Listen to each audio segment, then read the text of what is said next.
Salut, mercredi 22 janvier. C'est une vidéo qui va être une en tout, hein, ou tout en une. Donc, la trahison de Trump, mais ça, bon, c'était évident. Hein. Pourquoi les Israéliens, ils ont signé pour la paix à Gaza? Ça avait un prix. Et en même temps que le faiseur de paix, la paix, je sais pas, ah, Trump il arrive, c'est la paix. Non, erreur. Trump il arrive, c'est la guerre. Proche-Orient, Donald Trump disait être un faiseur de paix. Eh bien, quelques heures seulement après son retour au pouvoir, il a ouvert la voie à un nouveau conflit en Cisjordanie. Regardez, Israël vient de lancer une opération militaire, opération appelée Mur d'acier. L'assaut a été donné dans un camp de réfugiés à Jénine. Pour en savoir plus, on part tout de suite rejoindre notre correspondant Nicolas Rouget. Bonjour Nicolas. Deux questions. Un, comment se déroule cette opération? Et deux, quel est l'objectif de l'État hébreu? Oui, c'est une opération évidemment violente. Ce sont des centaines de soldats, mais aussi des forces spéciales de la police et du renseignement intérieur israélien, appuyés par l'armée de l'air, des frappes de drones, mais aussi un hélicoptère Apache à la mitrailleuse lourde a tiré sur le camp de réfugiés. C'est un environnement extrêmement dense, 12 000 habitants environ pressés dans cette ville à flanc de colline.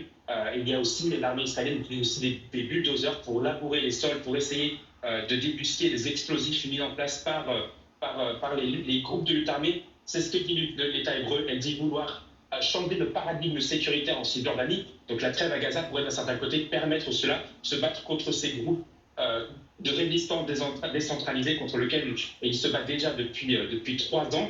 Mais évidemment, beaucoup de gens ici voient une volonté politique de profiter de l'ère Trump pour essayer d'arriver à ce but que s'est fixé l'extrême droite israélienne depuis plus de 50 ans maintenant, d'annexer la Cisjordanie, et donc que cela ferait partie, ce changement sécuritaire serait d'un certain côté une carotte donnée à l'extrême droite israélienne pour arriver à ce but aujourd'hui, et aussi pour saper l'autorité palestinienne. Ramallah a essayé ces 6 dernières semaines de mater ces groupes de résistance aussi pour essayer d'inspirer une sorte de monopole de l'alliance, de cohésion nationale.